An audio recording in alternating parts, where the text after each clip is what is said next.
Hello guys, hello. So in this video we're going to talk about jQuery CSS and some of the methods that we usually use when it comes to jQuery class attributes. Again, going back to jQuery CSS, according to the jQuery API documentation, it gets the value of the computed style property for the first element in the set of match elements, or it sets one or more CSS properties for every matched elements. We're gonna see that on the sample codes a bit later. Now going back to the class attribute, we have here addClass, hasClass, removeClass, and toggleClass, which basically you can see that the methods defines itself. Looks straightforward to me. So let's go ahead, jump in with the code sample. And the sample, of course. So we have here jQuery CSS method. We're going to be tackling the addClass, removeClass, hasClass, and toggleClass. Okay, without further ado, here's the method for the CSS. So change background color of this button. As we click here, as you can see, we have changed the background color of this button, and that method is here. Button 1 on click on the function itself.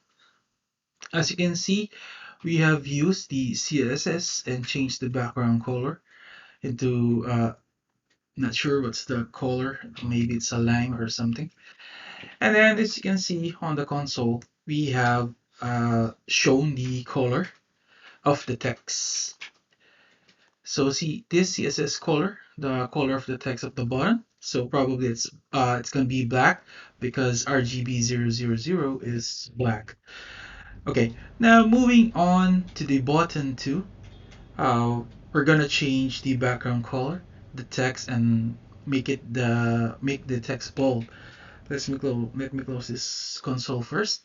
So let me click that. As you can see, we have changed the background color of the button and the color itself, and we made the text bold. And as you can see here on the code here from 999 to 116, we have used the CSS method itself.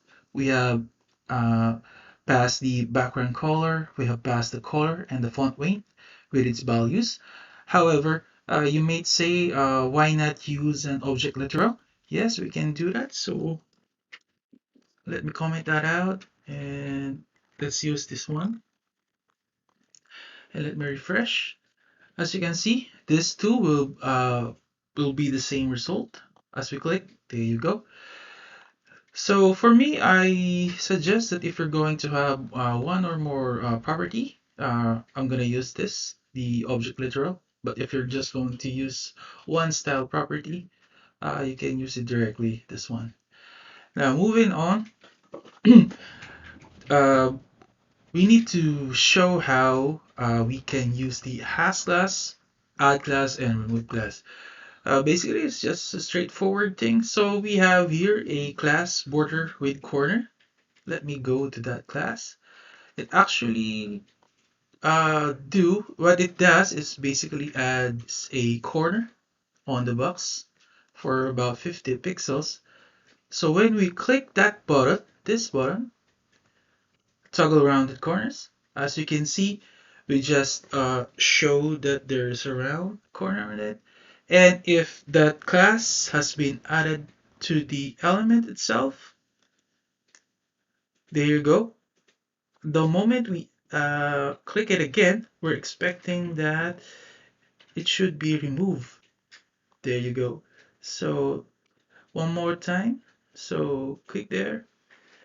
The class has been added. When we click again, now the class has been removed. So it's quite straightforward. So you just need to check first if the class is there using the has class. If you want to add a new class, you can use add class, or else you can use the remove class, remove the class. However, there's a straightforward method. Instead of using has class, add class, and remove class, we can just toggle those that class, the border with corner. So we can do that with here, toggle to rounded corners. So no more if else, just a straightforward thing.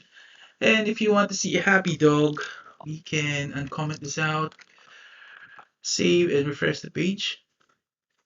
There you go. As we click with rounded corners, the dogs appears. Okay, the last thing is what if we want to pass a let's say a property, a width, then increase its size, or we can decrease its size. So we can use a simple way here just to show it. So let's say, for example, by clicking this button with the plus sign, we increase the size of the box. And if we want to get it back to its normal size, we can just click the minus sign. So we just did like the previous ones. So box CSS and then pass the read property. And then we have set the function to add a certain value so that size would be a bit large. Or else, otherwise, we have another set of function for that, which basically almost the same. We just subtracted the size of the width. So again, clicking it increases the size of a box. Again, clicking it, the subtracts the size. There you go. So hopefully, guys, you have seen a lot of the methods here in jQuery and seeing hoping soon. Bye. Cheers.